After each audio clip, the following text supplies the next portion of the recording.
ബഹുമാനപ്പെട്ട അധ്യക്ഷൻ ശ്രീ ശ്രീധരൻ സാർ, ഏറ്റവും ആരാധ്യനായ ആനന്ദതീർത്ഥൻ്റെ ശിഷ്യൻ ശ്രീ കുഞ്ഞികൃഷ്ണേട്ടൻ,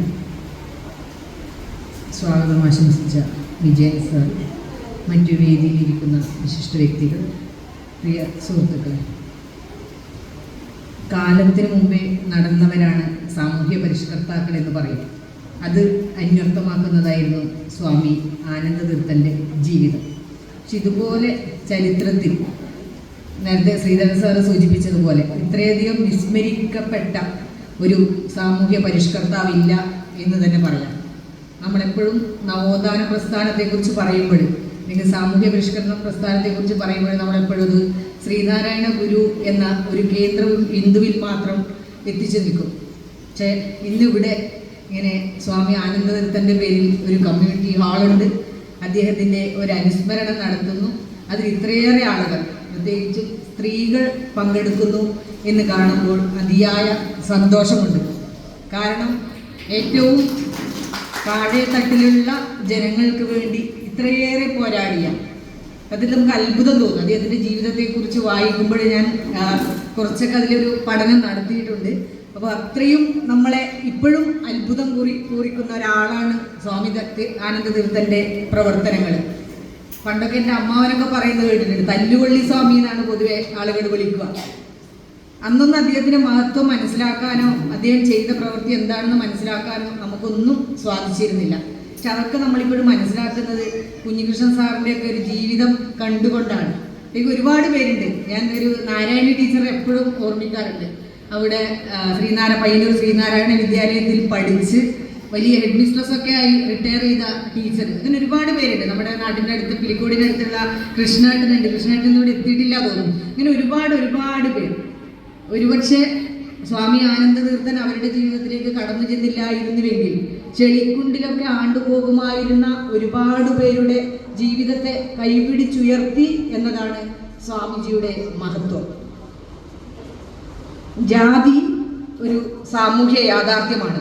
നമ്മളതില്ലാന്നൊക്കെ ചിലപ്പോഴൊക്കെ മേനി നടിച്ച് പറയും, ജാതിയൊന്നുമില്ല. എവിടെ? കേരളത്തിൽ, പ്രബുദ്ധ കേരളത്തിൽ ജാതിയില്ല. പക്ഷെ ജാതി എല്ലാ അർത്ഥത്തിലും ഇപ്പോഴും നിലനിൽക്കുന്ന ഒരു സാമൂഹ്യ വ്യവസ്ഥിതിയാണ് കേരളത്തിൽ ഇന്നും ഉള്ളത് എന്ന് നമുക്കെല്ലാവർക്കും അറിയാം. 1852 58 ഇടയിലായിരുന്നു കാൾ മാർക്സ് ഇന്ത്യൻ സമൂഹത്തെ സൂചിപ്പിക്കാൻ വേണ്ടി ഒരു പരികൽപ്പന ഉപയോഗിച്ചിരുന്നു. Asiatic mode of production, Asian ഉൽപാദന രീതി. ഇന്ത്യയിലെ സമൂഹം ചലനാത്മകമല്ല, ചലനരഹിതമാണ് എന്ന് സൂചിപ്പിക്കാനായിട്ടാണ് അദ്ദേഹം ആ പരികൽപ്പന ഉപയോഗിച്ചത്. എന്തുകൊണ്ടാണ് ഇന്ത്യൻ സമൂഹം ചലനരഹിതമായത് എന്നതിന് കാൾ മാർക്സ് പറഞ്ഞ ഏറ്റവും പ്രധാനപ്പെട്ട ആശയം, ഇന്ത്യയിലെ മനുസ്മൃതിയിൽ അധിഷ്ഠിതമായ ജാതി വ്യവസ്ഥ കൊണ്ടാണ് ഇന്ത്യൻ സമൂഹം ഇങ്ങനെ ചലനരഹിതമായി പോയത് എന്ന് പറയുന്നു. ഞാൻ അതിൻ്റെ വിശദാംശങ്ങളിലേക്ക് കടക്കുന്നില്ല. പിന്നീട് ഡോക്ടർ BR അംബേദ്കർ അദ്ദേഹം ജാതിയെക്കുറിച്ച് ആഴത്തിലുള്ള പഠനങ്ങൾ പിൽക്കാലത്ത് നടത്തുകയുണ്ടായി. ഇവിടെ അതിനിടയിൽ ഞാൻ പറയാൻ ഒന്നുകൂടി ആഗ്രഹിക്കുന്നത്, ഗാന്ധിയുടെയും അംബേദ്കറിൻ്റെയും ചിത്രത്തിൻ്റെ ഒന്നിച്ച് സ്വാമി ആനന്ദതീർത്ഥൻ്റെ ചിത്രം കാണുമ്പോഴുള്ള അത് ഏറ്റവും കൃത്യമായാണ് വെച്ചത് എന്ന് പറയാൻ കൂടി ഞാൻ ആഗ്രഹിക്കുകയാണ്.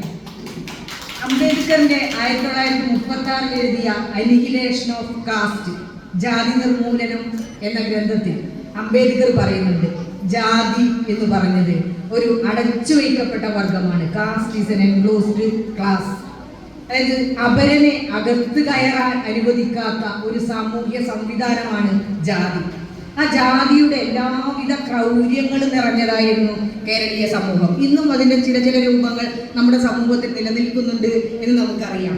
അതായത് പുലയിന് നടക്കാൻ പൊതുവഴികൾ ഉണ്ടായിരുന്നില്ല, പുലയിൽ ഇടവഴികൾ. പയ്യന്നൂരൊക്കെ പുലയിൽ ഇടവഴികൾ ഉണ്ടായിരുന്നു, പുലയ നിരത്തുകൾ ഉണ്ടായിരുന്നു. എല്ലാ വഴിയും എല്ലാവർക്കും പ്രാപ്യമല്ലാതിരുന്ന ഒരു കാലഘട്ടമായിരുന്നു.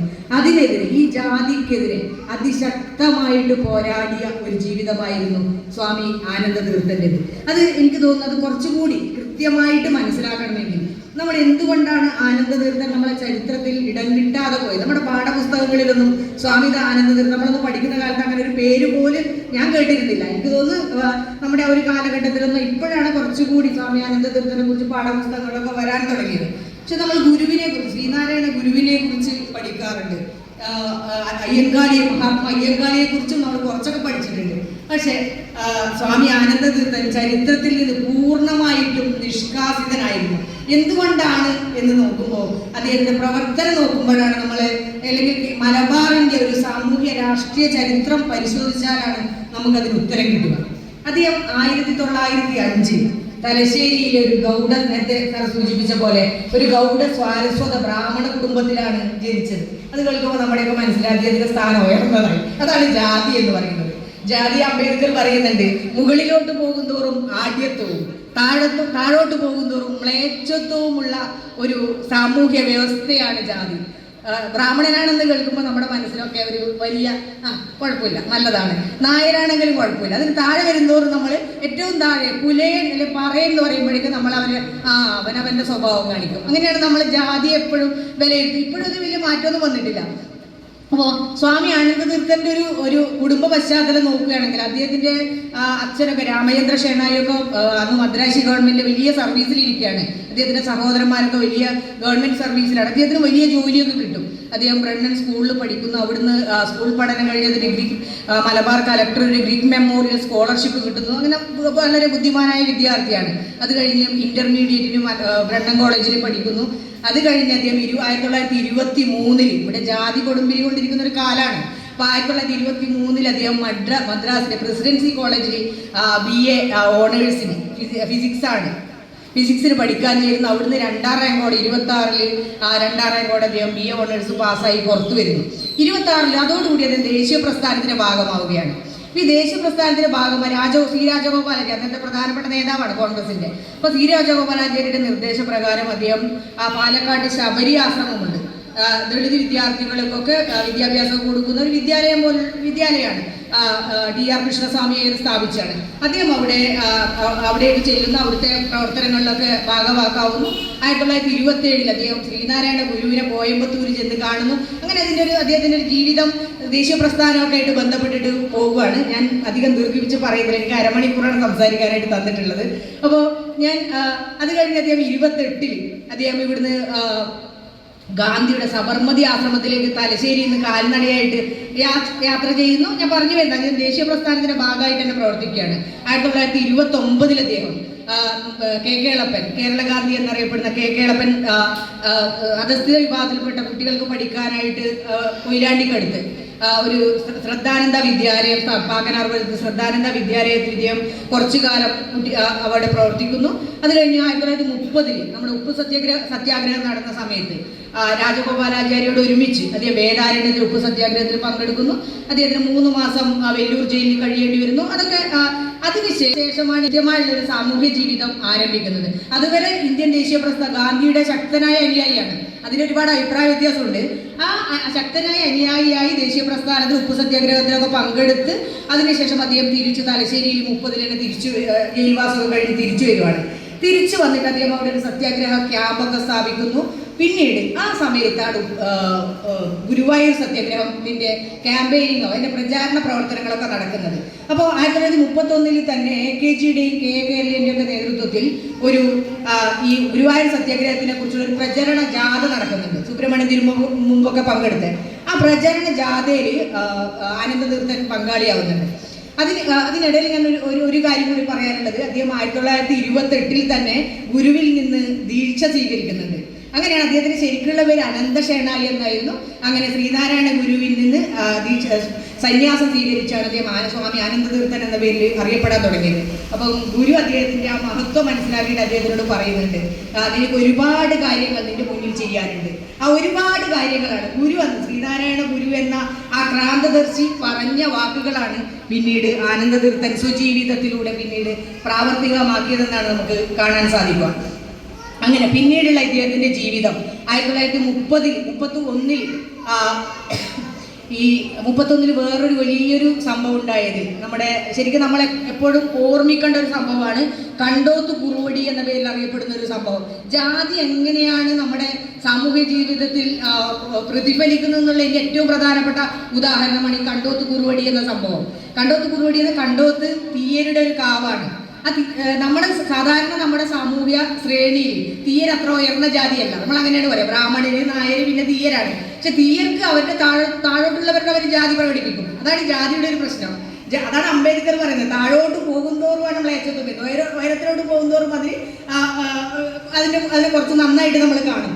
അപ്പം ഈ കണ്ടോത്ത് കുറുവടി എന്ന സംഭവം 1931 അതായത് ഈ കണ്ടോത്ത് നമുക്കറിയാം അവിടുത്തെ തീയരുടെ കാവാണ്. ആ കാവിന് ചുറ്റുമുള്ള റോഡിലൂടെ താഴ്ന്ന വിഭാഗത്തിൽപ്പെട്ട ആളുകൾക്ക് നടക്കാൻ അനുവദിച്ചിരുന്നില്ല.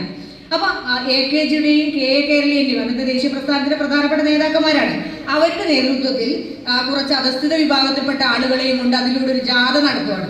ആ ജാഥ നടത്തുന്ന സമയത്ത് സ്ത്രീകളടക്കമുള്ള തീയ വിഭാഗത്തിൽപ്പെട്ട ആളുകൾ വലിയ ഉലക്കയൊക്കെ എടുത്തുകൊണ്ടാണ് ഇവരെ ആക്രമിക്കുന്നത്. AKGയൊക്കെ പൊതിരെ തല്ലി, AKGയും KA കേരളീയനും ബോധം കെടുവോളം അരമണിക്കൂറോളം ഇവരെ തല്ലി എന്നാണ് പറയുന്നത്. ഒലക്ക കൊണ്ട് തല്ലി.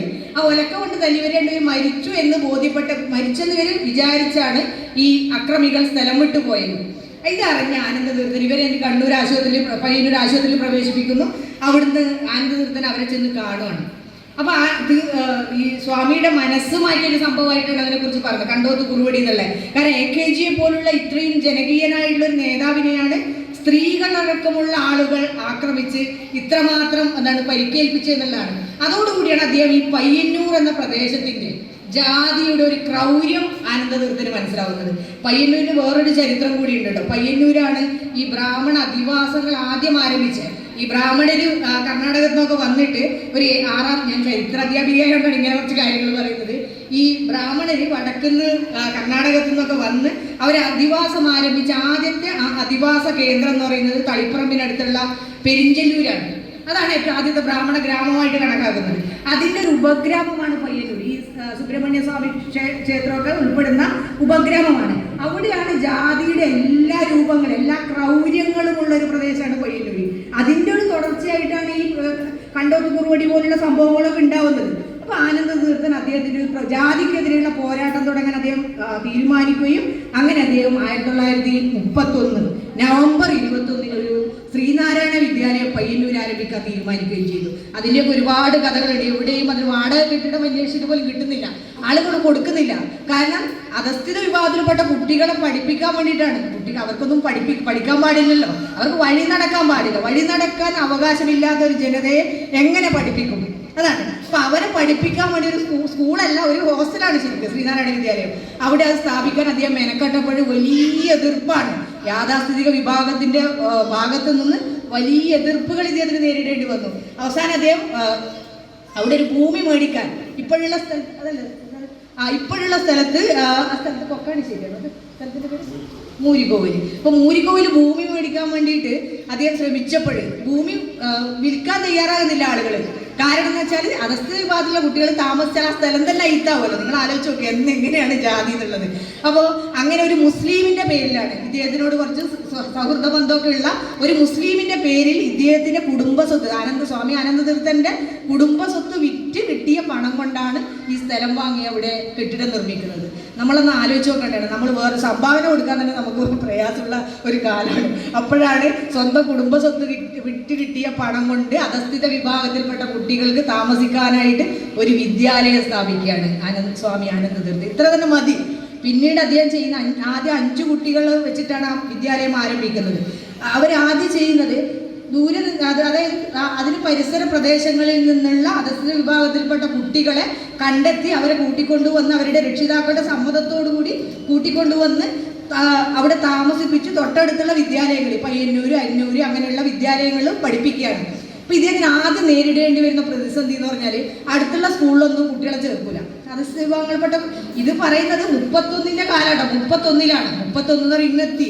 ദേശീയ പ്രസ്ഥാനമൊക്കെ അങ്ങോട്ട് ഉപ്പ് സത്യാഗ്രഹമൊക്കെ നടന്ന് ഗാന്ധിയുടെ നേതൃത്വത്തിലൊക്കെ വലിയ പ്രക്ഷോഭങ്ങളൊക്കെ ജാതിക്കെതിരെയുള്ള പ്രക്ഷോഭങ്ങളൊക്കെ നടന്നുകൊണ്ടിരിക്കുന്ന ഒരു കാലമാണ് കൂടെ നമ്മൾ ആലോചിക്കണം. ആ കാലത്താണ് ആനന്ദതീർത്ഥന്റെ കുട്ടികൾക്ക്, താഴേക്കടയിലുള്ള കുട്ടികൾക്ക് സ്കൂളിൽ പ്രവേശനം കിട്ടാത്തത്. അപ്പൊ സ്വാമി ചെയ്യുന്നത് അവിടെ പോയിട്ട് സമരം നടത്തും. അങ്ങനെ മിക്ക സ്കൂളിലും അതിനൊരു ഉദാഹരണം വളരെ തമാശയായിട്ട് പറയാറുണ്ട്. നമ്മുടെ മുന്നേ വസ്തുർഗോ MLA ആയിരുന്ന മനോരമ മാഷ്, അദ്ദേഹം അവിടെ പഠിച്ചാണ്. അപ്പൊ അദ്ദേഹത്തിന് പറയുന്നത് 21 സ്കൂളിൽ അദ്ദേഹത്തിനെ പഠിപ്പിച്ചിരുന്നു. കാരണം ഒരു സ്കൂളിൽ ചേർക്കാൻ പോകും, അവിടെ പ്രവേശനം കിട്ടൂല, അപ്പൊ അവിടെ സമരം ചെയ്യും, അവിടെ ചേർക്കും, അവിടുത്തെ TC വാങ്ങി വേറൊരു സ്കൂൾ, അങ്ങനെ എല്ലാ സ്കൂളിലും ഇത് പ്രവേശനം സാധ്യമാക്കുക എന്നുള്ള പ്രക്രിയയാണ് നടക്കുന്നത്. അങ്ങനെ പയ്യന്നൂർ മുതൽ കൊയിലാണ്ടി വരെയുള്ള 21 സ്കൂളിൽ മനോരമ മാഷ് പഠിച്ചിട്ടുണ്ട്. അപ്പൊ എങ്ങനെയാണ് ഇതിലെ ഞാനൊരു നിങ്ങൾക്ക് എന്നോട് വിയോജിക്കാം, ഞാനതിലൊന്ന് പറയുന്നത് ഗാന്ധിയുടെ ഈ ഐത്തോച്ചാടനം എന്ന് പറയുന്നത്, ഗാന്ധി പറയുന്നത് എന്താണ്? സവർണർക്ക് മനപരിവർത്തനം ഉണ്ടായിട്ട് ജാതി ഇല്ലാതാവണം, വർണ്ണാശ്രമം ഇല്ലാതാവണം എന്നുള്ള വലിയൊരു തത്വമാണ് ഗാന്ധി പറയുന്നത്. അതാണ് ഐത്തോച്ചാടനം എന്ന് പറയുന്നത്. പക്ഷേ ഇദ്ദേഹം ആനന്ദതീർത്ഥൻ ഗാന്ധിയുടെ അരുമ ശിഷ്യനാണ്, വലിയ വത്സല ശിഷ്യനാണ്. പക്ഷെ ഗാന്ധിയുടെ ഈ ഒരു ഐത്തോച്ചാടനം എന്നുള്ള ആശയത്തോട് ആനന്ദതീർത്ഥൻ വിയോജിക്കുകയാണ് ചെയ്യുന്നത്. ഇദ്ദേഹം ഗാന്ധിയനാണ്, പക്ഷെ അതേസമയം തന്നെ ഈ ഐത്തോച്ചാടനം അദ്ദേഹത്തിന് ശരിക്കും പറഞ്ഞാൽ അംബേദ്കറുടെ ജാതി നിർമൂലനത്തിനോടാണ് യോജിപ്പ്. അംബേദ്കർ എന്താ പറയുക? ജാതി നിർമൂലനം ഇല്ലാതാക്കണം എന്നാണ്. ഗാന്ധി പറയുന്നത് മനപരിവർത്തനത്തിലൂടെ സവർണർ മനപരിവർത്തനം, ബ്രാഹ്മണൻ മനപരിവർത്തനം വരും. അയ്യോ ഞാൻ ഇദ്ദേഹം മനുഷ്യനാണല്ലോ, അദ്ദേഹത്തിനോട് മോശമായിട്ട് പെരുമാറിക്കൂടാന്ന് ഇദ്ദേഹത്തിന് തോന്നണം. അങ്ങനെ മനപരിവർത്തനം വന്ന് ജാതി ഇല്ലാതാവുന്ന ഒരു സാമൂഹ്യ വ്യവസ്ഥ ഉണ്ടാവുന്നതാണ് ഗാന്ധി വിഭാവന ചെയ്യുന്നത്. പക്ഷെ ആനന്ദതീർത്ഥൻ പറയുന്നത് അധസ്ഥിത വിഭാഗങ്ങൾ സംഘടിച്ച് ആ സംഘടിത ശക്തിയിലൂടെ മാത്രമേ ജാതി ഇല്ലാതാകൂ എന്നാണ് സ്വാമി ആനന്ദതീർത്ഥൻ പറയുന്നത്. അദ്ദേഹം ചെയ്യുന്ന എന്താണ്? അദ്ദേഹം താഴേക്കടിയിലുള്ള ആളുകളുടെ വീടുകളിലേക്ക്, ചാള എന്നാണ് പണ്ടതിന് പറഞ്ഞിരുന്നത്, ചാളയിൽ പോയിട്ട് ചാള വൃത്തിയാക്കുന്നു, അവരുടെ കുട്ടികളെ കുളിപ്പിക്കുന്നു, അവരെ കുട്ടികളെയും കൂട്ടി ബാർബർ ഷോപ്പിൽ ചെല്ലുന്നു, അവരെ കുട്ടികളെ കൂട്ടി ഹോട്ടലിൽ ചെല്ലുന്നു, അവരെ കുട്ടികൾക്ക് വിദ്യാഭ്യാസം കൊടുക്കുന്നു, അവരെ കുട്ടികളെയും കൂട്ടി ക്ഷേത്രത്തിൽ പോകുന്നു. അതായത് അവർക്ക് പ്രവേശനം നിഷേധിക്കപ്പെട്ട ഇടങ്ങളിലേക്കൊക്കെ അവരെ പ്രവേശിപ്പിക്കുന്നു. അങ്ങനെ വളരെ പ്രായോഗിക തലത്തിൽ ജാതി ഇല്ലാതാക്കാനുള്ള ശ്രമങ്ങളാണ് സ്വാമി ആനന്ദതീർത്ഥൻ ചെയ്തത്. നിങ്ങൾ ആലോചിച്ച് നോക്കി, എത്ര ഒരു സമൂഹം മുഴുവനായിട്ട് ഇദ്ദേഹത്തിനെതിരാണ്. ഒരാളെ തിരിന്നല്ല പറയുന്നത്, ഒരു സാമൂഹ്യ അവസ്ഥ മുഴുവൻ അല്ലെങ്കിൽ ഒരു സാമൂഹ്യ ഘടന മുഴുവൻ എതിരായിരിക്കുമ്പോഴും അതിനെതിരെ ഒറ്റയാൾ പോരാട്ടം നടത്തുകയാണ് സ്വാമി ആനന്ദതീർത്ഥൻ ചെയ്യുന്നത്. ഞാനതിൽ എനിക്ക് വളരെ രസകരമായിട്ട് തോന്നിയൊരു കാര്യം കൂടിയുണ്ട്. ഏഴോം ഒരു ശ്രീ കൂറുമ്പക്കാവുണ്ട്, തീയരുടെ ഒരു കാവാണ് ഏഴോം ശ്രീ കൂറുമ്പക്കാവ്. ഈ ഏഴോം ശ്രീ കൂറുമ്പക്കാവിൽ ഈ പുത്തരി ഉത്സവത്തിന് അവിടെ നെല്ല് കൊണ്ടുപോയി കൊടുക്കേണ്ട അതിന്റെ പരിസര പ്രദേശങ്ങളിലെ ഈ ദളിത് വിഭാഗങ്ങളിലെ ആളുകളുടെ അവരാണത് കാലാകാലമായിട്ട് ചെയ്തുകൊണ്ടിരുന്നത്. ഇപ്പൊ സ്വാമി ആനന്ദതീർത്ഥൻ പറയാണ്, നിങ്ങൾക്ക് പ്രവേശനമില്ലാത്ത ആ കാവുകളിൽ നിങ്ങൾ എന്തിനാണ് ഇങ്ങനെ പ്രസാദത്തിനുള്ള അരിയും നെല്ലും എത്തിക്കുന്നത് എന്നുള്ളൊരു ചോദ്യം അദ്ദേഹം ഇവരോട് പറയാണ്. അപ്പൊ അത് ഇവരെ സ്വാധീനിക്കുകയാണ്. അങ്ങനെ ആ വർഷം 1934 ഏഴോത്തെ ഈ ശ്രീ കൂറുമ്പക്കാവില് പുത്തരി ഉത്സവം തുടങ്ങിയപ്പോൾ അവിടെ അടുത്തുള്ള ദളിത് വിഭാഗങ്ങളിൽപ്പെട്ടവർ അവര് ഒരു ആവശ്യം ഉന്നയിക്കുകയാണ്, ഞങ്ങൾ അകത്ത് കയറ്റിയാൽ മാത്രമേ ഞങ്ങൾ ഈ നെല്ല് അവിടെ സമർപ്പിക്കൂ. അപ്പം തീയരുടെ കാവാണ്, അപ്പൊ തീരത് സമ്മതിക്കുന്നില്ല. അപ്പൊ തീരെ സമ്മതിക്കാതിരുന്നപ്പോൾ ഈ അധസ്ഥിത വിഭാഗത്തിൽപ്പെട്ട ആളുകൾ തിരിച്ചു പോവാണ്, നെല്ലും കൊണ്ട് അവരുടെ വീടുകളിലേക്ക് തിരിച്ചു പോയപ്പോൾ സംഭവിച്ചത് എന്താണെന്ന് വെച്ചാൽ അവർക്കെതിരെ ക്രൂരമായ അക്രമം ഉണ്ടാവുന്നത്. ഒലക്ക കൊണ്ടും കിട്ടിയ വടികൾ കൊണ്ട് ഇവരെ അടിച്ചോടിക്കുകയാണ് തീയ വിഭാഗത്തിൽപ്പെട്ട ആളുകൾ ചെയ്തത്. പക്ഷെ അതിന്റെ ഫലമായിട്ട് ഇവർ ഈ അധസ്ഥിത വിഭാഗത്തിൽപ്പെട്ട ആളുകൾ കൈപ്പാടുകളിലും പട്ടുവും പുഴയിലും ഒക്കെ അഭയം തേടുവാണ്. അതിനെക്കുറിച്ച് പറയുന്ന മാതൃഭൂമിയിൽ അന്ന് വന്നൊരു റിപ്പോർട്ടുണ്ട്, ഏഴോത്തെ നരനായാട്ട് എന്നാണ് റിപ്പോർട്ട്. പോലീസിന്റെ നരനായാട്ടല്ല കേട്ടോ ഞാനിത് പറയുന്നത്. ഒരു ജാതി വിഭാഗത്തിൽപ്പെട്ട ആളുകൾ അവർ തങ്ങളുടെ താഴെയാണെന്ന് വിചാരിച്ച് ഒരു വിഭാഗം ജനതയോട് നടത്തിയ വലിയ അതിക്രമമാണ്. അപ്പൊ അങ്ങനെ പട്ടും പുഴയിൽ 2-3 ദിവസം ആളുകൾ തല മാത്രം പുറത്ത് കാണിച്ച് മുങ്ങിക്കിടക്കുവാണ് അടിപൊളിച്ചിട്ട്. അങ്ങനെയുള്ള വലിയ അക്രമമാണ് അവിടെ ഉണ്ടായത്. ഇത് നമ്മൾ നോക്കണം, ഇത് ബ്രാഹ്മണന് ചെയ്യുന്നതല്ല, ഇത് ജാതി എങ്ങനെയാണ് പ്രവർത്തിക്കുന്നുള്ള ഒരു മികച്ച ഉദാഹരണമാണ് ഈ ഏഴോത്തെ നരനായാട്ട് എന്ന് പറയുന്നത്. ഇതിനെക്കുറിച്ച് ആനന്ദതീർത്ഥം പറയുന്നത്, അദ്ദേഹം അത് കഴിഞ്ഞ് കുറച്ച് ദിവസം കഴിഞ്ഞിട്ട് ഈ സ്ഥലം സന്ദർശിക്കുകയാണ്. സ്ഥലം സന്ദർശിച്ചിട്ട് വരുമ്പോൾ ഇവരെല്ലാവരും കൂടി അവിടെ KPR ഗോപാലനൊക്കെ ഉണ്ട്, നമ്മുടെ EK നായനാരുടെ അമ്മാവൻ. അപ്പൊ അദ്ദേഹത്തെ കല്യാശ്ശേരിയാണ്. അപ്പൊ അവിടെ ഇവർ ഒരു സംഘമാണ് അവിടെ പോകുന്നത്, പോയിട്ട് തിരിച്ചു വരുവാണ്. തിരിച്ചു വരുമ്പം ഒരു KPRന്റെ ഒരു അമ്മാവനുണ്ട്, അവിടുത്തെ ഒരു ജന്മിയാണ്, കോൺഗ്രസ് നേതാവാണ്. അപ്പം ഇദ്ദേഹത്തിന് പാറേക്കാട്ട് നമ്പ്യാർ എന്ന് പറഞ്ഞിട്ട് ഒരു ജന്മിയാണ്. ഈ ജന്മിയുടെ വീട്ടിൽ ഇവരെല്ലാവരും ക്ഷണിക്കുന്നു, ഒരു ചായക്ക് വേണ്ടി വിളിക്കുകയാണ്. അവിടെ നിന്ന് തിരിച്ചു വരുമ്പോൾ ഏഴോത്തിന് തിരിച്ചു വരുമ്പോൾ അപ്പം എല്ലാവരും കൂടി അവിടെ ചെന്ന് ചായ കുടിക്കാൻ വളരെ സന്തോഷത്തോടെ ചായ കുടിക്കുമ്പോഴാണ് നമ്മുടെ ജന്മിക്ക് മനസ്സിലാവുന്നത് ഇതിലൊരാളുണ്ട്, സുമുഖൻ എന്ന് പറഞ്ഞിട്ടുള്ള ഒരാളുടെ, ആൾ ദളിതനാണ്. ഓക്കെ, അത് കണ്ടപ്പോൾ തന്നെ പാറേക്കാട്ട് ഈ നമ്പ്യാരുടെ മുഖമൊക്കെ മാറി. ഒരു ദളിതൻ എൻ്റെ വീട് തൊട്ട് അശുദ്ധമാക്കി എന്നുള്ള പ്രശ്നം വരുന്നു. അപ്പം സുമുഖൻ അത് മനസ്സിലാക്കി അവിടുന്ന് മെല്ലെ അവിടുന്ന് പോയി. പിന്നെ പക്ഷെ പാറേക്കാട്ട് നമ്പ്യാർ ഈ KPR ഗോപാലിനെയും സ്വാമി ആനന്ദതീർത്ഥനെയും വെറുതെ വിട്ടില്ല. അവരോട് ഭയങ്കര ശകാരായി. അത് കഴിഞ്ഞിട്ട് അവരോട് പറയുന്നത് എൻ്റെ വീട് തൊട്ട് അശുദ്ധമാക്കിയതുകൊണ്ട് ഒരു പിഴ അടക്കണം, ഒരു പിഴ അടക്കാൻ പറയാണ്. 100 രൂപ പിഴ അടക്കണം. അപ്പോൾ ഇവരെ കയ്യിൽ പൈസ ഇല്ല. അപ്പോൾ അവസാനം KPR ഒരു പ്രോമിസറി നോട്ട് എഴുതി കൊടുത്തു. പിന്നെ ക്ഷമയും പറഞ്ഞിട്ടാണ് അവിടുന്ന് വന്നത്. നോക്കി, ഇതാണ് ജാതി എന്ന് പറയുന്നത്. കോൺഗ്രസ് നേതാവാണ് പാറേക്കാട്ട് നമ്പ്യാർ എന്ന് പറയുന്നത്. അപ്പോൾ ജാതിയും രാഷ്ട്രീയവും എങ്ങനെയാണ് പ്രവർത്തിക്കുന്നത്? ഞാനതിൻ്റെ കോൺഗ്രസിൻ്റെ രാഷ്ട്രീയത്തിനല്ല കേട്ടോ ഞാൻ പറയുന്നത്, അന്നത്തെ സാമൂഹ്യ അവസ്ഥയാണത്, അത്രയേ ഉള്ളത്.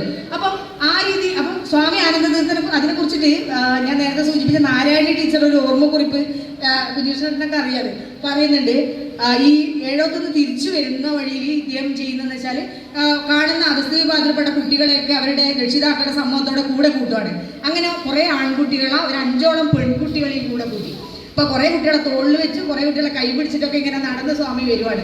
വരുമ്പോഴും വഴിക്കൊക്കെ ഈ അങ്ങാടിയിലൊക്കെ മാപ്പിളമാരൊക്കെ ആളുകൾ ഇരിക്കുകയാണ്. അപ്പോൾ അവരിങ്ങനെ കല്ലെറിയാണ്. സ്വാമിനെ കാണുമ്പോൾ ആളുകൾക്ക് അങ്ങനെയാണ്, എന്തെങ്കിലും ഒന്ന് എറിയണം, കല്ലെറിയണമെങ്കിൽ ഒരു അടി കൊടുക്കണം തോന്നും. അപ്പോൾ കല്ലെറിഞ്ഞിട്ട് പറയാണ്, ഈ സ്വാമി ഈ പിള്ളേരെയൊക്കെ പിടിച്ചുകൊണ്ട് പോയിട്ട് നമുക്ക് നാട്ടിൽ പഠിക്കാൻ ആളെ കിട്ടൂലല്ലോ എന്ന്. നാട്ടിൽ പണി നമ്മുടെ അതങ്ങനെയാണല്ലോ, അധസ്ഥിത വിഭാഗത്തിൽപ്പെട്ട ആളുകളാണ് എപ്പോഴും ചേർലും ചെടിയിൽ പണിയെടുക്കേണ്ടത്. ഇപ്പം ഇവരിങ്ങനെ സ്കൂളിൽ പഠിപ്പിക്കാൻ വേണ്ടി കൂട്ടിക്കൊണ്ടുപോയാൽ നമുക്ക് നാട്ടിൽ പഠിക്കാൻ ആളെ കിട്ടില്ലല്ലോ എന്നുള്ള ഒരു വിമർശനം ഇതിനോട് പറയുന്നു. ആ നാരായണ ടീച്ചറാണ് പിന്നെ സ്കൂളിലെത്തി പഠിച്ച് അവർ എവിടെ എത്തുന്നത്, ഹെഡ് മിസ്ട്രസ് ആയിട്ട് അവർ പിരിഞ്ഞു പോയത്. അപ്പം ഇത് പറഞ്ഞപ്പോഴേ എനിക്ക് ഓർമ്മ വന്നത് പണ്ട് അയ്യങ്കാളി 1905 അദ്ദേഹം ഊരൂട്ടമ്പലം സ്കൂളിൽ ആദ്യം പ്രവേശിപ്പിച്ച ഒരു പെൺകുട്ടിയുണ്ട്, 7 വയസ്സുള്ള പൂജാരിയുടെ മകളായ പഞ്ചമി എന്നുള്ള പെൺകുട്ടിയാണ്. നിങ്ങൾ ആലോചിച്ച് നോക്കണ്ട, എന്തുകൊണ്ടായിരിക്കും ഈ 20ാം നൂറ്റാണ്ടിൻ്റെ ആദ്യകാലത്തൊക്കെ അന്നത്തെ സാമൂഹ്യ പരിഷ്കർത്താക്കൾ പെൺകുട്ടികളെയാണ് സ്കൂളിലേക്ക് കൊണ്ടുപോകുന്നത്. അപ്പോൾ സ്ത്രീ വിദ്യാഭ്യാസം അത്രയും പ്രധാനപ്പെട്ടതാണെന്ന് തിരിച്ചറിഞ്ഞിരുന്നു അയ്യങ്കാളിയും സ്വാമി ആനന്ദതീർത്ഥനെ നമുക്ക് മനസ്സിലാവുന്നത്. പിന്നീട് പിൽക്കാലത്താണ് എനിക്കൊന്ന് ശ്രീനാരായണ വിദ്യാലയത്തിൽ പെൺകുട്ടികളെ താമസിപ്പിക്കാത്തത്. അപ്പോൾ ആദ്യകാലത്തൊക്കെ ഒരുപാട് പെൺകുട്ടികൾ അവിടുന്ന് പഠിച്ചിറങ്ങി പോയിട്ടുണ്ടെന്നാണ് ഞാൻ മനസ്സിലാക്കുന്നത്. അപ്പം അങ്ങനെ ഈ ജാതിക്കെതിരെയുള്ള നിരന്തര പോരാട്ടങ്ങൾ ഇദ്ദേഹം നടത്തുവാണ്. ഞാൻ അതിലൊരു എനിക്ക് തോന്നുന്നു ചിലവർക്ക് ബോറടിക്കും, ഞാനൊരു ചെറിയ ഒരു 1-2 കാര്യം കൂടെ പറയാം. അപ്പോൾ ഈ 1930 വരെ അദ്ദേഹം കോൺഗ്രസിന്റെ സജീവ പ്രവർത്തകനായിട്ട് പ്രവർത്തിച്ചു. പിന്നീട് അദ്ദേഹം അങ്ങനെ ദേശീയ ഈ രാഷ്ട്രീയ പ്രവർത്തനത്തിലേക്ക് സജീവമായിട്ട് വരുന്നില്ല. ഇങ്ങനെയുള്ള സാമൂഹ്യ പ്രവർത്തനത്തിലാണ് അദ്ദേഹത്തിന്റെ ഒരു കോൺസെൻട്രേഷൻ മുഴുവനായിരുന്നത്. അതിനെക്കുറിച്ചിട്ട് അദ്ദേഹം ഈ അന്നത്തെ ഒരു കോൺഗ്രസ് നേതാവായി ഉണ്ടായിരുന്നു HC കമ്മത്ത് എന്ന് പറഞ്ഞാൽ അദ്ദേഹത്തിന് ഒരു കത്ത് എഴുതുന്നുണ്ട്. ആ കത്തിൽ അദ്ദേഹം പറയുന്നത് 1939 ഇവിടെ ഒരു ഡിസ്ട്രിക്ട് ബോർഡിന്റെ തെരഞ്ഞെടുപ്പ് നടക്കുകയാണ്. ഡിസ്ട്രിക്ട് ബോർഡിന്റെ തെരഞ്ഞെടുപ്പ് നടക്കുമ്പോൾ ഒരു തെരഞ്ഞെടുപ്പ് പ്രചരണ ജാഥ സംഘടിപ്പിക്കാൻ പയ്യന്നൂരിൽ നിന്നൊരു തീരുമാനം. അപ്പോൾ ആളുകൾക്കൊക്കെ ഭയങ്കര ഉത്സാഹമായി ജാഥയിൽ പങ്കെടുക്കണം എന്നുള്ള തീരുമാനമൊക്കെ വന്നു. അപ്പോഴാണ് ഈ പയ്യന്നൂർ പ്രദേശത്തുള്ള ഒരു ദളിത് വിഭാഗത്തിൽപ്പെട്ട നേതാവാണ് ഞാൻ നേരത്തെ സൂചിപ്പിച്ച സുമുഖൻ. അപ്പം അദ്ദേഹമൊക്കെ ഇതിൽ പങ്കെടുക്കാൻ വേണ്ടി വലിയ ഉത്സാഹത്തിൽ നിൽക്കുവാണ്. അപ്പോൾ സുമുഖനൊക്കെ ഈ ജാഥയിൽ പങ്കെടുക്കുന്നത് കോൺഗ്രസ് അറിയാണ്, കോൺഗ്രസ് നേതാക്കന്മാർ അറിയാണ്. അവരെന്ത് ചെയ്താൽ ജാഥ തന്നെ ക്യാൻസൽ ചെയ്തു. ആലോചിച്ച് നോക്കേ. അപ്പൊ ജാഥയിൽ ഇവരും കൂടെ വന്നിട്ട് ജാഥ ഇത്താവണ്ടെന്ന് വെച്ചിട്ട് ഇന്ത്യൻ നാഷണൽ കോൺഗ്രസിന്റെ ജാഥ ക്യാൻസൽ ചെയ്യാണ്. നിങ്ങൾ ആലോചിച്ച് നോക്കേ. അങ്ങനെ അതോടുകൂടി എനിക്ക് ഈ ഇങ്ങനെയുള്ള രാഷ്ട്രീയത്തോട് വല്ല താല്പര്യം കുറഞ്ഞു എന്ന് ആനന്ദതീർത്ഥൻ എഴുതുകയാണ്. അപ്പൊ അദ്ദേഹം എന്ത് ചെയ്യുന്ന വെച്ചാൽ ഗാന്ധിക്ക് ഒരു കത്ത് എഴുതുകയാണ്. ഗാന്ധിയാണ് ഇന്ത്യൻ നാഷണൽ കോൺഗ്രസിന്റെ അന്നത്തെ ഏറ്റവും വലിയ ദേശീയ നേതാവാണ്. അപ്പൊ ഗാന്ധിക്ക് ഈ ഒരു സംഭവം കഴിഞ്ഞ് 41 ഒരു കത്ത് എഴുതുകയാണ്, ഇങ്ങനെ ഒരു സംഭവം ഉണ്ടായി. അപ്പൊ ഗാന്ധിയുടെ പത്രമുണ്ട് ഹരിജൻ എന്ന് പറഞ്ഞിട്ട്. അപ്പൊ പത്രത്തിൽ ഗാന്ധി അതിനെക്കുറിച്ച് ഒരു ലേഖനം എഴുതുവാണ്. ഈ സംഭവം സത്യമാണെങ്കിൽ അത് വളരെ ലജ്ജാകരമാണ്. ഇങ്ങനെ ഒരു സംഭവം പയ്യന്നൂർ സംഭവിച്ചിട്ടുണ്ടെങ്കിൽ അത് വളരെ ലജ്ജാകരം എന്നാണ് ഗാന്ധി അദ്ദേഹത്തിന് ഹരിജൻ പത്രത്തിൽ എഴുതിയത്. അതുകൊണ്ടൊന്നും നമ്മളെ കേരളത്തിലെ ജാതിക്ക് വലിയ മാറ്റമൊന്നും ഉണ്ടായില്ല കേട്ടോ. ജാതി പഴയതുപോലെ തന്നെ പോയി എന്നുള്ളതാണ് വാസ്തവം. അപ്പം ആനന്ദതീർത്ഥന്റെ വേറൊരു എടുത്തു പറയാവുന്ന ഒരു കാര്യം എന്ന് പറയുന്നത്, ഒരുപാട് കുട്ടികളെ നേരത്തെ സൂചിപ്പിച്ചതുപോലെ അധസ്ഥിത വിഭാഗത്തിൽപ്പെട്ട കുട്ടികളെ കൊണ്ടുപോയി പഠിപ്പിച്ച് അപ്പൊ അദ്ദേഹം പറയുന്നതെന്ന് വെച്ചാല് ഈ രാഷ്ട്രീയ സ്വാതന്ത്ര്യത്തോടൊപ്പം തന്നെ പ്രധാനപ്പെട്ടതാണ് സാമ്പത്തിക സ്വാതന്ത്ര്യവും സാമൂഹ്യ സ്വാതന്ത്ര്യം എന്നുള്ള അംബേദ്കറിന്റെ വലിയ ആശയം ഇദ്ദേഹം പറയുന്നുണ്ട്. അംബേദ്കർ അത് പിന്നീട് ഭരണഘടന എഴുതി ഉണ്ടാക്കുന്ന സമയത്തൊക്കെയാണ് അംബേദ്കർ അതിനെ കുറിച്ച് ഒരുപാട് ചർച്ചകൾ ഇന്ത്യൻ സമൂഹത്തിൽ ഏറ്റവും കൂടുതൽ ചർച്ച വരുന്നത് സാമൂഹ്യ നീതി എന്ന് പറയുന്നതിനെ കുറിച്ചൊക്കെ പിൽക്കാലത്താണ്. പക്ഷെ അതിനു മുമ്പ് തന്നെ ആനന്ദതീർത്ഥൻ ഇത് പറയുന്നുണ്ട്. അദ്ദേഹം പറയുന്നുണ്ട് ഈ സാമ്പത്തിക സുരക്ഷിതത്വം എന്ന് പറയുന്നത് പറയുന്നത് ജാതി ഇല്ലാതാക്കാൻ ഒരു സാമ്പത്തികമായിട്ടുള്ള സുരക്ഷിതത്വം കൂടി ഏറ്റവും അത്യാവശ്യമാണ്. നമുക്ക് രാഷ്ട്രീയ സ്വാതന്ത്ര്യം കിട്ടിയിട്ട് പോരാ. ഇന്ത്യക്ക് സ്വാതന്ത്ര്യം കിട്ടിയാൽ മാത്രം ഇന്ത്യയിലെ അധസ്ഥിത വിഭാഗങ്ങൾക്ക് സാമൂഹ്യ നീതിയോ അല്ലെങ്കിൽ സാമ്പത്തിക സുരക്ഷിതത്വമോ ഉണ്ടാവില്ല. അത് നേടണമെങ്കിൽ നമുക്ക് ഗവൺമെന്റ് ജോലി വേണം, വിദ്യാഭ്യാസത്തിലൂടെ ഗവൺമെന്റ് ജോലി വേണം എന്ന് അദ്ദേഹം പറയുന്നുണ്ട്. അതാണ് എനിക്ക് തോന്നുന്നത്. അതൊക്കെയാണ് നമ്മുടെ കുഞ്ഞിഷ്ണനെ പോലുള്ള ആളുകൾ അത് ഫോളോ ചെയ്തത്. അത്തരത്തിലാണ് ഇവിടെ ശ്രീനാരായണ വിദ്യാലയത്തിൽ പഠിച്ച ഭൂരിഭാഗം പേരും ഗവൺമെന്റ് സർവീസിലേക്ക് പ്രവേശിച്ചത്. ആനന്ദതീർത്ഥന്റെ ഈ ആശയഗതിയെ പിന്തുടർന്നാണെന്നാണ് ഞാൻ മനസ്സിലാക്കുന്നത്. അപ്പം അദ്ദേഹം അതിനു വേണ്ടിയിട്ട് അദ്ദേഹം വേറൊരു കാര്യം പറയുന്നുണ്ട്. ആദ്യം 1941 അന്നത്തെ മദിരാശി പ്രധാനമന്ത്രിയുണ്ട് ടി പ്രകാശൻ, അദ്ദേഹത്തിന് ഒരു കത്ത് എഴുതുന്നുണ്ട്. ആ കത്തിൽ പറയുന്നത് ഈ ദളിത് വിഭാഗങ്ങൾ, ദളിതുള്ള വാക്കല്ല കേട്ടോ, സ്വാമി ആനന്ദതീർത്ഥ ഉപയോഗിച്ച വാക്ക് വേറെയാണ്. ഞാൻ ഇന്നത്തെ ഒരു കോണ്ടക്സ്റ്റിൽ നിന്നുകൊണ്ടാണ് ദളിതുള്ള വാക്ക് പറയുന്നത്. അപ്പം അദ്ദേഹം പറയുന്നതെന്ന് വെച്ചാൽ ഈ അധസ്ഥിത വിഭാഗത്തിൽപ്പെട്ട ആളുകളെ കൂടുതലായിട്ട് പോലീസിലൊക്കെ എടുക്കണം, പോലീസ് സേനയിലേക്ക് ഇവരെ കൂടുതലായിട്ട് അവർക്ക് പ്രവേശനം കൊടുക്കണം. കാരണം അത് അവർക്ക് ശക്തിയും വലിയ ആത്മവിശ്വാസം ഉണ്ടാക്കും. പോലീസ് സേനയിലേക്ക് അവർക്ക് പ്രവേശനം കിട്ടിയാലെന്നുള്ളൊരു ആശയം ഇദ്ദേഹം പറയുന്നുണ്ട്. അതിനു വേണ്ടി ഇദ്ദേഹം കത്തയക്കുവാണ്. എന്നിട്ട് അദ്ദേഹം പറഞ്ഞു 1939 ദളിത് വിഭാഗത്തിൽ നിന്ന് ഒരു പോലീസ് സബ് ഇൻസ്പെക്ടർ ഉണ്ടായിട്ടുണ്ട്. അദ്ദേഹത്തിന് ജോലി കിട്ടിയിട്ടുണ്ട് സബ് ഇൻസ്പെക്ടറായിട്ട്. പിന്നെ അതിനുശേഷം ആർക്കും ആ ഒരു മേഖലയിൽ കിട്ടിയിട്ടില്ല. അതിന് കാരണം പറയുന്നത് വെച്ചാൽ നല്ല നീളമില്ല, തടിയില്ല എന്നൊക്കെ പറഞ്ഞിട്ടുള്ള കാര്യം റിക്രൂട്ട്മെന്റ് പോളിസിയാണ്. അപ്പൊ ഈ റിക്രൂട്ട്മെന്റ് പോളിസിയിൽ മാറ്റം വരുത്തണം എന്ന് ആവശ്യപ്പെട്ട് സ്വാമി ആനന്ദതീർത്ഥൻ ഈ ടി പ്രകാശത്തിന് ഒരു കത്ത് എഴുതുന്നുണ്ട്. അപ്പൊ നിങ്ങൾ ആലോചിച്ച് നോക്കിയേ, എന്തിനാണ് ഈ ആളുകൾക്ക് തടി നീളം കൊണ്ടാണ് യുദ്ധം ചെയ്യേണ്ടതല്ലേ പോലീസ് സേനയിലേക്ക്? നമ്മൾ ഇപ്പോഴും അതാണ്, ഇത്ര നെഞ്ചി വിരിവ് ഇത്ര വേണം അല്ലെ, ആ രീതിയിലല്ലേ നമ്മളതിന് ഇപ്പോഴും കൊണ്ടുനടക്കുന്നത് അല്ലെ. ഞാനതിൽ ഒരു കാര്യം പറയാൻ ആഗ്രഹിക്കുന്നത് 1800 ഭീമ കൊറേഗാവ് യുദ്ധം ഉണ്ടായപ്പോൾ ആ യുദ്ധത്തിൽ പങ്കെടുത്തൊരു ദളിത് വിഭാഗത്തിൽപ്പെട്ടവരായിരുന്നു, മഹറുകളായിരുന്നു. അവർക്ക് ഇത്രയും നീളും തടി ഉണ്ടായിരുന്നു. നമ്മൾ ആലോചിച്ച് നോക്കിയാൽ ഇതൊരു കൊളോണിയൽ പരിപ്രേക്ഷ്യത്തിൽ നിന്നുകൊണ്ടുള്ള ഒരു സംഭവമാണ് ഇപ്പോഴും നമ്മൾ ഫോളോ ചെയ്യുന്നത് എന്നുള്ളതാണ്. ഇപ്പൊ സ്വാമി ആനന്ദതീർത്ഥൻ അതിനെ എതിർത്തിരുന്നു, പക്ഷെ അദ്ദേഹത്തിന്റെ ആശയം നടപ്പിലായില്ല കേട്ടോ, അതാണ് വേറൊരു കാര്യം. അപ്പം ഞാൻ അദ്ദേഹത്തിന്റെ പ്രവർത്തനങ്ങൾ 2 കാലഘട്ടമായിട്ട് ഞാൻ കാണേണ്ടതുണ്ടെന്നും കൂടെ കരുതുന്നത്. ഒന്ന്, സ്വാതന്ത്ര്യത്തിന് മുമ്പ് അദ്ദേഹം നടത്തിയ ജാതിക്കെതിരെ നടത്തിയ പോരാട്ടങ്ങൾ. ഒരുപാട് ക്ഷേത്രങ്ങൾ അദ്ദേഹം ദളിത് വിദ്യാർത്ഥികളെയും കൊണ്ട് പ്രവേശിക്കാൻ ശ്രമിച്ചു. നമ്മൾക്ക് ഏറ്റവും ഞാൻ നേരത്തെ സൂചിപ്പിച്ച ഉദാഹരണമുണ്ട്. ഇവിടെ പൂമാലട്ടം, ഞാൻ ഈ അടുത്ത് നമ്മുടെ ഇവിടെ ഒരു പത്മനാഭൻ എഞ്ചിനീയർ എന്ന് പറഞ്ഞ അദ്ദേഹത്തിനെ കാണാൻ പോയിരുന്നു കഴിഞ്ഞ വെക്കേഷനിൽ. അപ്പൊ അദ്ദേഹം പറഞ്ഞതെന്ന് വെച്ചാൽ അദ്ദേഹം ശ്രീനാരായണ വിദ്യാലയത്തിൽ പഠിച്ച ആളല്ല, പക്ഷെ എനിക്ക് തോന്നുന്നു ദളിത് വിഭാഗങ്ങളിൽ നിന്നുള്ള ആദ്യത്തെ എഞ്ചിനീയറാണ് അദ്ദേഹം. പത്മനാഭൻ മട്ടലായി സ്വദേശിയാണ്. അപ്പൊ അദ്ദേഹം പറയുന്നത് ആനന്ദതീർത്ഥം വന്നാലും ഞങ്ങളെയൊക്കെ കൂട്ടിയിട്ട് ഏതൊക്കെ ഒരു ക്ഷേത്രത്തിലേക്ക് പോകും, അവിടെ പോയാൽ എന്തൊരു അടി കിട്ടുന്നുള്ള കാര്യം ഉറപ്പാണ്, എവിടെ പോയാൽ അടി കിട്ടുന്നുള്ള കാര്യമാണ്.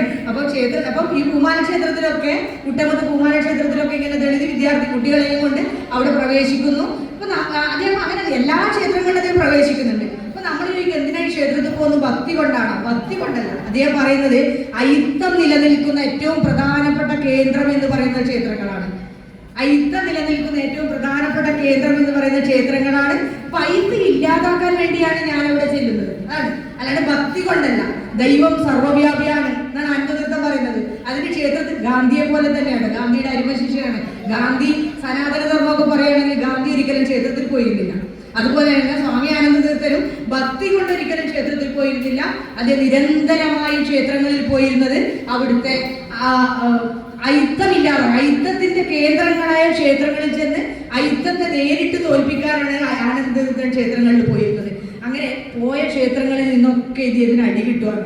ബാർബർ ഷോപ്പിൽ പോവുകയാണ്. ബാർബർ ഷോപ്പിൽ പോയി ദളിത് കുട്ടികളെയും കൊണ്ട് മുടി മുറിക്കാൻ ചെല്ലുമ്പോൾ ബാർബർ അടി കൊടുക്കുന്നു. ഹോട്ടലിൽ ചെല്ലുമ്പോൾ അവർ ചിരട്ടയിലൊക്കെ ചായ കൊടുക്കുമ്പോൾ അതിനെ എതിർക്കുന്നു. അപ്പം ഹോട്ടലുകാരൻ ഇതിന്റെ മുകളിൽ തിളച്ച ചൂടുവെള്ളം ഒഴിക്കുന്നു. ഇങ്ങനെ നിരന്തരമായിട്ട് മർദ്ദനമേറ്റു വാങ്ങേണ്ടി വന്ന വേറൊരു സാമൂഹ്യ പരിഷ്കർത്താവ് കേരള ചരിത്രത്തിൽ ഇല്ല എന്ന് പറയാം. എന്നിട്ടും ഒരു മർദ്ദനവും അദ്ദേഹത്തിനെ തളർത്തിയില്ല എന്നുള്ളതാണ് പറയുന്നത്.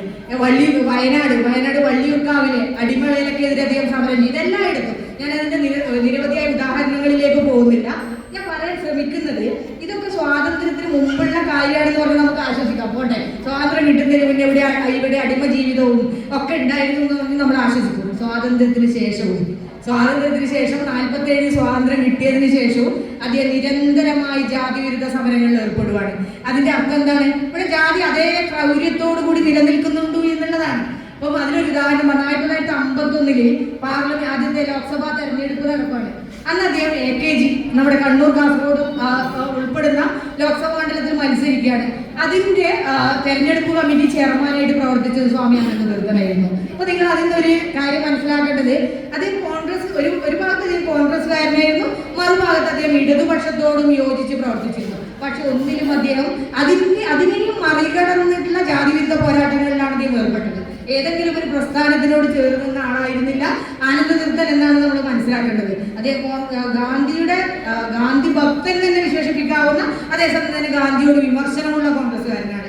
കോൺഗ്രസിന്റെ ദേശീയ പ്രസ്ഥാനത്തിൽ ആദ്യകാലത്തൊക്കെ പ്രവർത്തിച്ചു. പിന്നീട് കമ്മ്യൂണിസ്റ്റ് പാർട്ടിയുടെ സ്ഥാനാർത്ഥിയായിട്ട് AK ഗോപാലൻ മത്സരിച്ചപ്പോൾ ആ തെരഞ്ഞെടുപ്പ് കമ്മിറ്റി അധ്യക്ഷനായിട്ട് പ്രവർത്തിക്കുകയും ചെയ്തു സ്വാമി ആനന്ദതീർത്ഥൻ. അത് കഴിഞ്ഞ് 51 തെരഞ്ഞെടുപ്പ് കഴിഞ്ഞ് 52 അദ്ദേഹം തമിഴ്നാട്ടിൽ ഈ ജാതിവിരുദ്ധ സമരത്തിലേക്ക് പോവാണ്. അവിടെ അദ്ദേഹം ഒരു വെല്ലൂരൊരു സ്ഥലത്ത് ഒരു ദളിത് വിഭാഗത്തിൽപ്പെട്ട ഒരാളെയും കൊണ്ടൊരു ക്ഷേത്രത്തിൽ പ്രവേശിക്കുകയാണ്. അപ്പൊ തന്നെ അദ്ദേഹത്തിന് അടി കിട്ടി. അപ്പൊ അദ്ദേഹം അതിനെക്കുറിച്ച് വളരെ തമാശയായിട്ട് പറയുന്നുണ്ട്, ഇപ്പൊ കേരളം വളരെ നന്നായി പോയി, ഇപ്പൊ അടി മുഴുവൻ തമിഴ്നാട്ടിൽ നിന്നാണ്. ഇപ്പൊ കേരളം വളരെ നന്നായി, പടിയിൽ കിട്ടുന്നത് തമിഴ്നാട്ടിൽ നിന്നാണ് പറയുന്നത്. അത് കഴിഞ്ഞ് 1953 തന്നെ അദ്ദേഹം മാങ്കുളത്ത്, തമിഴ്നാട്ടിലെ മാങ്കുളത്ത് ഒരു കുളത്തിൽ നിന്ന് ദളിത് വിഭാഗത്തിൽപ്പെട്ട ആളുകളെയും കൊണ്ട് ഈ കുളത്തിൽ നിന്ന് വെള്ളമെടുത്ത് കുടിക്കാൻ ശ്രമിച്ചപ്പോൾ ആളുകൾ വന്ന് ഇദ്ദേഹത്തിന് കിട്ടിയ കമ്പ് കൊണ്ടൊക്കെ അടിച്ച് അദ്ദേഹത്തിന്റെ കാലിന് എല്ല് പൊട്ടി 3 മാസത്തോളം ആശുപത്രിയിൽ കിടന്നു എന്നാണ് പറയുന്നത്.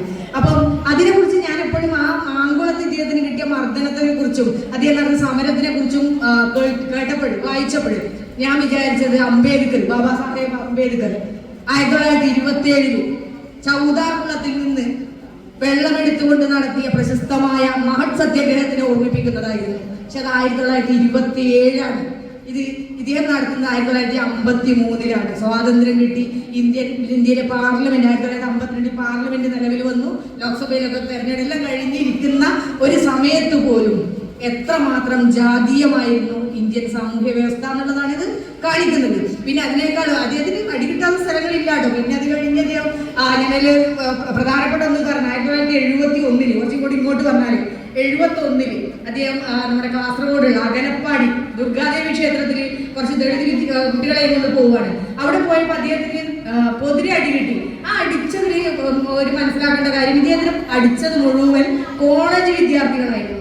1971 ഒരു സാമൂഹ്യ പരിഷ്കർത്താവ് നടത്തിയ ജാതിവിരുദ്ധ പോരാട്ടത്തിനെതിരെ ഏറ്റവും വലിയ അതിനെ അടിച്ചമർത്താൻ നോക്കിയത് ഏറ്റവും യുവാക്കളായിരുന്നു എന്നുള്ളതാണ് നമ്മൾ നോക്കേണ്ടത്. 1971 പിന്നെ അദ്ദേഹം 1984 അദ്ദേഹത്തിന് 82 ഏറ്റവും വലിയ മർദ്ദനം ഏറ്റുവാങ്ങേണ്ടി വന്നത് ഗുരുവായൂർ ക്ഷേത്രത്തിൽ. ഗുരുവായൂർ സത്യാഗ്രഹത്തിന്റെ സുവർണ ജൂബിലി ആഘോഷത്തിൽ പങ്കെടുക്കാൻ 50ാം വാർഷികമാണ്. 50ാം വാർഷികത്തിൽ പങ്കെടുക്കാൻ വേണ്ടി അദ്ദേഹം പോവുകയാണ്. അവിടെ പോയപ്പോഴ് കൂട്ടുപുരയിൽ പൂണൂലില്ലാണ്ട് ഇരുന്നപ്പോൾ, പൂണൂലുള്ളവർക്ക് അവിടെ പ്രവേശനമുണ്ട്, അപ്പൊ പൂണൂലില്ലാതെ ഇരുന്നപ്പോൾ ഏത് ജാതിയാണെന്ന് ചോദിച്ചു ഇദ്ദേഹത്തിന് കിട്ടിയ അടിക്ക് കണക്കില്ല. അതിനുശേഷമാണ് അദ്ദേഹത്തിന് ആരോഗ്യം തകർന്നതും. പിന്നെ 1987 നവംബർ 21 അദ്ദേഹം അന്തരിച്ചു എന്നുള്ളത് ചരിത്രമാണ്. അപ്പൊ നിങ്ങൾ നോക്കേണ്ടത് ഇത് എങ്ങനെയാണ് ഇങ്ങനൊരു സാമൂഹ്യ പരിഷ്കർത്താവ് ഒറ്റ പോരാട്ടം നടത്തിയത്. അദ്ദേഹം ഞാൻ നേരത്തെ സൂചിപ്പിച്ചതുപോലെ കോൺഗ്രസ്സുകാരനായിരുന്നു, കമ്മ്യൂണിസ്റ്റുകാരോട് അനുഭാവം ഉണ്ടായിരുന്നു. പക്ഷെ അതിലൊന്നും അദ്ദേഹം ഒതുങ്ങി നിൽക്കാണ്ട് അതിനെയൊക്കെ മറികടന്ന് ജാതിവിരുദ്ധ പോരാട്ടങ്ങളിലൂടെ ഒരു തമസ്കരിക്കപ്പെട്ട ജനതയുടെ ഉയർത്തെഴുന്നേൽപ്പിന് വഴികാട്ടിയായ സാമൂഹ്യ പരിഷ്കർത്താവായിരുന്നു ആനന്ദതീർത്ഥൻ. അതിലൊരു പ്രധാനപ്പെട്ട ഒരു കാര്യം കൂടെ പറഞ്ഞ് ഞാൻ അവസാനിപ്പിക്കാം. അദ്ദേഹം ഈ സമരങ്ങളൊക്കെ നടത്തുമ്പോഴും അദ്ദേഹം ഈ കൊളോണിയൽ ആധുനികതയുടെ കൂട്ടുപിടിച്ചാണ് അദ്ദേഹത്തിന്റെ സമരങ്ങൾ ഏറെ നമുക്ക് മനസ്സിലാക്കാൻ പറ്റും. കൊളോണിയൽ വിദ്യാഭ്യാസത്തിലൂടെയാണ് സാമൂഹ്യ പുരോഗതി എന്ന് അദ്ദേഹം വിശ്വസിച്ചിരുന്നു. പിന്നെ കൊളോണിയൽ കോടതികൾ എന്തുണ്ടായാലും അദ്ദേഹം കോടതിയിൽ പോകും. ചെറിയ ഇപ്പം ഒരു ബാർബർ ഷോപ്പ് പോയി കുട്ടിയുടെ മുടി മുറിക്കാൻ ബാർബർ വിസമ്മതിച്ചാൽ അദ്ദേഹം നേരെ കോടതിയിൽ പോവാണ്. അതുകൊണ്ടാണ് ഇദ്ദേഹത്തിന് ശല്യക്കാരൻ സ്വാമി എന്നൊക്കെയാണ് ഞങ്ങളെ പിലിക്കോട് എന്നൊക്കെ പണ്ട് ഇദ്ദേഹത്തിന് പറഞ്ഞിരുന്നത്. എന്തിനും കോടതിയിൽ പോവാണ്. അപ്പൊ അതിലൊരു ഇത് നോക്കേണ്ടത്, ഗാന്ധിയൊക്കെ ഇതിനെയൊക്കെ ബഹിഷ്കരിക്കുകയാണ്. അല്ല, കോടതികൾ ബഹിഷ്കരിക്കുകയാണ്, വിദേശ വസ്തുക്കൾ എല്ലാം ബഹിഷ്കരിക്കുന്ന സമയത്ത് സ്വാമി ആനന്ദതീർത്ഥൻ അതിന് നേരെ തിരിച്ചാണ് ചെയ്യുന്നത്. ഈ കൊളോണിയൽ ആധുനികതയിലെ കൊളോണിയൽ കോടതികളുടെ സഹായത്തോടു കൂടിയാണ് അദ്ദേഹം ഈ ജാതി നിർമൂലനത്തിലേക്ക് പോകുന്നത്. അതിനൊരു ഉദാഹരണം ഞാൻ പറയാം. അവിടെ ചെറുത്തൂരിൽ വെച്ചിട്ടൊരു ഉദാഹരണം. ഇവിടെ 1950-കളിൽ ഉണ്ടായിരുന്ന ഒരു പഞ്ചായത്ത് മെമ്പർ, ചെറുത്തൂർ പഞ്ചായത്ത് മെമ്പർ, അദ്ദേഹം ദളിത് വിഭാഗത്തിൽപ്പെട്ട ഒരാളാണ്, പൊക്കൻ എന്നാണ് അദ്ദേഹത്തിന്റെ പേര്. അപ്പൊ അന്ന് ഈ വില്ലേജ് കോടതി ഉണ്ടല്ലോ, ഈ വില്ലേജ് കോടതിയിൽ ഒരു സാക്ഷി പറയാൻ വേണ്ടി പൊക്കൻ ഇദ്ദേഹത്തിനെ വിളിക്കുകയാണ്, പൊക്കനെ വിളിച്ചു. അപ്പൊ അദ്ദേഹം വന്ന് സാക്ഷി കൂട്ടിക്കയറി പറയാൻ വേണ്ടി നിൽക്കുമ്പോൾ നമ്മുടെ വില്ലേജ് ഓഫീസർ പറയാണ്, ഇത്ര അടുത്ത് ഇങ്ങനെ പറയാൻ പാടില്ല, നിങ്ങൾ കുറച്ച് അയത്തുള്ള ആളാണല്ലോ, അപ്പൊ കൂടുതലൊന്നും കേട്ടോ, കുറച്ച് ദൂരെ എന്ന് പറയാൻ വേണ്ടിയിട്ട്. 50-കളിലെ കാര്യമായിട്ടാണ് പറയുന്നത്. അപ്പൊ ഈ പൊക്കനെ കുറെ ദൂരെ മാറ്റി നിർത്തിയിട്ടാണ് സാക്ഷിമൊഴി പറയിച്ചത്. ഇത് നമ്മുടെ ആനന്ദതീർത്ഥൻ അറിയാണ്. അപ്പൊ അദ്ദേഹം അപ്പൊ തന്നെ കാസർഗോഡ് കോടതിയിൽ കേസ് കൊടുക്കുകയാണ്. അപ്പൊ നിങ്ങൾ ഒരു ഇത് വിചാരിക്കേണ്ടത് 1947 തന്നെ മലബാറിൽ ക്ഷേത്രപ്രവേശന നിയമം വന്നിട്ടുണ്ട്. എല്ലാ വിഭാഗം ആളുകൾക്കും ക്ഷേത്രങ്ങളിൽ പ്രവേശിക്കാനുള്ള നിയമം വന്നിട്ടുണ്ട്.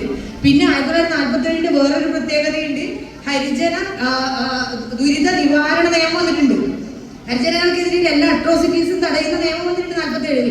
ഇതെല്ലാം നിലനിൽക്കുകയാണ്. ഇതൊക്കെ പണ്ടത്തെ മനുസ്മൃതിയിൽ അധിഷ്ഠിതമായ കാര്യങ്ങൾ അന്ന് ഇതില് ഒരു തരത്തിൽ പറഞ്ഞ അത്ഭുതമില്ല എന്ന് പറയും. ഇപ്പോഴും മനുസ്മൃതിയാണ് എല്ലാവരുടെ അടിസ്ഥാനമായിട്ട് വരുന്നത്.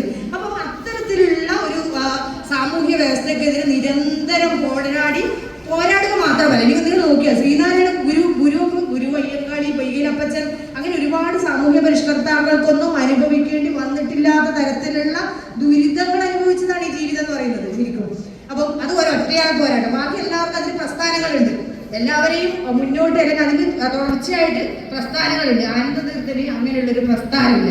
അതാണ് അദ്ദേഹം ചരിത്രത്തിന്റെ മറവിയിലേക്ക് പോകാനുള്ള പ്രധാനപ്പെട്ട കാരണം, ഒരൊറ്റയാൾ പോരാട്ടത്തിലൂടെ. പക്ഷെ ഈ ഇറ്റാലിയൻ ദാർശനികനും കമ്മ്യൂണിസ്റ്റുകാരനുമായ അന്റോണിയോ ഗ്രാംഷി, അദ്ദേഹത്തിന്റെ ഒരു നിരീക്ഷണമുണ്ട്. അതായത് ചരിത്ര പ്രക്രിയയുടെ ഭാഗതയെ നിർണ്ണയിക്കുന്നത് ഈ ജൈവ ബുദ്ധിജീവികൾ വളരെ വലിയ പങ്ക് വഹിക്കുന്നുണ്ട്. അതിന് ഏറ്റവും പ്രധാനപ്പെട്ട ഉദാഹരണമാണ് സ്വാമി ആനന്ദതീർത്ഥൻ. അതായത് ഒരു സമൂഹത്തിന്റെ ജൈവിക ഘടനയിൽ മാറ്റം വരുത്താൻ വേണ്ടി വ്യക്തികൾക്ക് സാധിക്കാറുണ്ട് എന്നാണ് പറയുന്നത്. അദ്ദേഹത്തിന് അന്റോണിയോ ഗ്രാംഷിയുടെ നിരീക്ഷണമാണ്. അത് ഏറ്റവും അന്വർത്ഥമാക്കുന്നതായിരുന്നു സ്വാമി ആനന്ദതീർത്ഥന്റെ ജീവിതം. അദ്ദേഹത്തിനെ ഇനിയും നമ്മൾ ഓർമ്മിക്കണം. ആ ഓർമ്മിക്കൽ ജാതി വിരുദ്ധ പോരാട്ടം ഇന്നും നമ്മുടെ സമൂഹത്തിൽ നിലനിൽക്കുന്ന ജാതിക്കെതിരെയുള്ള പോരാട്ടങ്ങളിലൂടെയാണ് നമ്മളത് ചെയ്യേണ്ടത് എന്ന് പറഞ്ഞുകൊണ്ട് വളരെ സന്തോഷത്തോടു കൂടി ഈ പരിപാടി ഉദ്ഘാടനം ചെയ്തതായി പ്രഖ്യാപിക്കുന്നു.